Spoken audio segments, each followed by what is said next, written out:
L'aventure du sport automobile belge.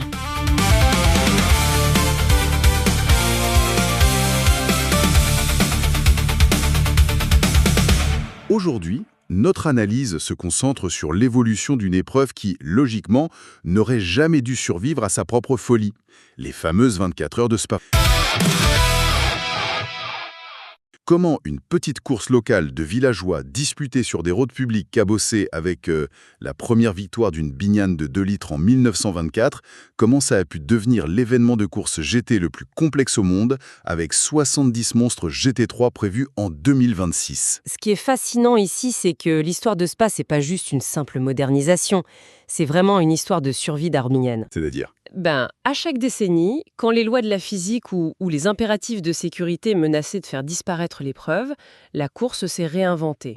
Voitures de tourisme, prototypes, GT, tout en gardant son ADN, notamment à cause du microclimat des Ardennes belges. décortiquons tout ça. Il faut impérativement comprendre le terrain de jeu. Remontons en 1921. Jules Dethier, qui était directeur du journal La Meuse, et Henri Langlois-Van Oppem, de l'Automobile Club de Belgique, dessinent un tracé. Et ils font pas dans la dentelle. Il relie juste 3 communes, Francorchamps, Malmedy et Stavelot, ce qui donnait un triangle géant de près de 15 km sur des routes publiques. Et c'est là qu'on a la première course de 24 heures en 1924, d'ailleurs créée juste un an après Le Mans, remportée par Henri Springwell et Maurice Becquet. Mais ce qui frappe dans les documents d'époque, c'est vraiment la philosophie des concepteurs.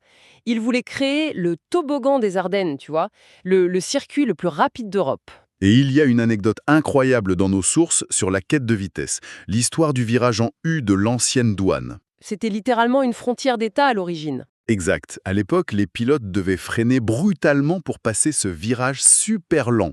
Et en 1939, les organisateurs se disent « Ah non, ça casse trop la vitesse moyenne ». Leur solution, Construire une montée vertigineuse et quasi aveugle à travers la colline. C'est comme ça qu'est né le célébrissime raidillon de l'eau rouge. mais comment les pilotes survivaient à ça? Surtout qu'il y avait d'autres virages bordés de maisons, genre le S de Masta, passés à des vitesses folles. Honnêtement, cette quête absolue de vitesse a fini par atteindre ses limites mécaniques et humaines. Ça devenait mathématiquement incompatible avec la piste. Il y a eu une vraie opposition, très justifiée, de pilotes comme Jackie Stewart pour des raisons de sécurité. L'accumulation de tragédies a forcé l'abandon définitif de cet ancien tracé meurtrier en 1978. On pourrait croire qu'imputer un circuit mythique de la moitié de sa longueur, ça signerait l'arrêt de mort de son aura. En 1979, on inaugure un nouveau tracé permanent d'un peu plus de 7 km, et ça coïncide avec l'âge d'or d'une toute nouvelle catégorie, les voitures de tourisme. Un changement radical ? Une voiture de tourisme. On parle des voitures que le public conduit pour aller faire ses courses au supermarché? Alors, si on relie ça à une vision plus globale, c'est là qu'est la nuance. La réglementation exigeait que ces voitures de course conservent la silhouette d'un modèle de série. Donc elle n'avait pas forcément une image hyper sportive à la base. Exactement, pensez au DTM ou au V8 supercars australiens. Ça créait une identification ultra forte pour le public dans les années 70 et 80. La voiture ressemblait à celle de Monsieur Tout-le-Monde, mais sous le capot, c'était des monstres de puissance. Et il y a une marque qui a complètement dominé cette époque. BMW a décroché 25 victoires en tant que constructeur. Vraiment loin devant Porsche avec 8 victoires et Alfa Romeo avec 7. Et c'est aussi là qu'on voit émerger les fameux héros de Spa belge. Eric Van de Poel, qui détient le record absolu avec 5 victoires entre 1987 et 2008, ou les duos comme Jean-Michel Martin et Thierry Tassin, 4 vainqueurs. Sans oublier l'apparition d'un tout jeune Jackie X, le futur Monsieur Le Mans, il gagne les 24 heures de Spa dès 1966 à seulement 21 ans sur BMW, juste un an après la victoire de son frère Pascal. C'est incroyable cette domination locale. Le truc, c'est que l'avantage des pilotes locaux, c'était surtout la lecture de la météo. Le relief de Spa crée des microclimats. Il peut pleuvoir à torrent à un bout du circuit et faire grand soleil à l'autre. Ouais, le fameux microclimat ardennais. Les pilotes belges savaient lire les nuages pour deviner l'adhérence. Mais bon, les voitures de tourisme ont fidélisé le public local. Sauf que pour devenir un événement planétaire au XXIe siècle, Spa a dû opérer une dernière mue. Vers les fameuses voitures de grand tourisme, les GT. Tout à fait. Le passage aux catégories FIA GT, puis GT3 dans les années 2000. D'ailleurs, Petit détail important, la victoire historique de Liliane Breiner en 2004.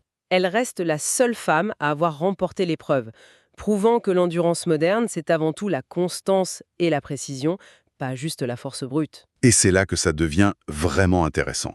L'ampleur de la 78e édition, prévue du 24 au 28 juin, c'est titanesque. Oh, les chiffres donnent le vertige. On parle de 70 GT3, 5 catégories différentes. Pro, Gold, Silver, Bronze, Pro-Am. Plus de 250 pilotes de 43 nationalités et 10 constructeurs impliqués. Un plateau exceptionnel. Avec des forces en présence incroyables, hein. Lamborghini qui lance sa nouvelle Temerario GT3 après avoir gagné en 2025. 21 pilotes belges engagés, dont Maxime Martin, Charles Wirtz, Sarah Bovy, et des stars internationales comme Valentino Rossi et Jules Gounon. Cela soulève une question importante. Avec 70 voitures en piste en même temps, ça crée une dynamique très dangereuse. Bah oui, mathématiquement, 70 voitures sur 7 km, ça fait une voiture tous les 100 mètres. Comment c'est gérable sans que ça se transforme en un immense embouteillage à 250 km/h? Parce que mécaniquement, la voiture d'un pilote bourmonze, souvent un amateur fortuné, est la même que celle d'un pilote pro d'usine. La différence, ce sont les temps de réaction, les repères de freinage. Donc le pro arrive à toute vitesse derrière l'amateur. Et ce trafic dense, combiné à la fameuse météo capricieuse dont on parlait, ça force les pilotes GT3 modernes à une concentration surhumaine. C'est l'ultime test d'endurance. Faut analyser la trajectoire de l'autre en une fraction de seconde, de nuit, sous la pluie. Et un nouveau format de qualification brutal pour 2026. La Superpole, par élimination. Q1, Q2, Q3, ça élimine les voitures à la chaîne jusqu'aux 4 derniers. Un seul tour en C, pas le droit à l'erreur. Et là, la gestion de la température des pneus devient vitale. S'ils sont trop froids ou trop chauds, la voiture ne tourne plus. C'est une pression psychologique et technique écrasante. Surtout qu'autour de ça, on n'est plus juste sur une course, 10 jours d'animation. Une parade historique vers le centre-ville, ce qui est un peu un retour aux sources vu le circuit de 1924 d'ailleurs, et un immense concert électro de Dimitri Vegas le samedi soir. C'est un vrai festival de musique et de technologie hyper structuré. Oui, le sport automobile moderne doit proposer une expérience d'immersion totale pour attirer les nouvelles générations. Alors, qu'est-ce que tout cela signifie au final? On est passé d'une dangereuse course de villageois en 1924 sur des routes de douane à un festival mondial hyper technologique en 2026. C'est une sacrée évolution. Et le fait de connaître cette histoire, ça donne une toute autre dimension quand on va regarder la prochaine course en juin. Chaque passage dans le radillon, c'est chargé d'un siècle d'histoire et de tragédie, quoi. Et ça m'amène à une réflexion finale un peu provocatrice, basée sur tout ce qu'on vient de voir. Je vous écoute. Aucun ordinateur, aucune ingénierie au monde n'a encore réussi à vaincre la forêt des Ardennes et ses microclimats imprévisibles. Et si le véritable vainqueur des 24 heures de Spa, année après année, c'était ni la machine, ni le pilote, mais simplement la nature elle-même. Superbe conclusion. Merci à tous d'avoir suivi cette plongée dans l'histoire de Spa-Francorchamps et à très bientôt pour une nouvelle analyse.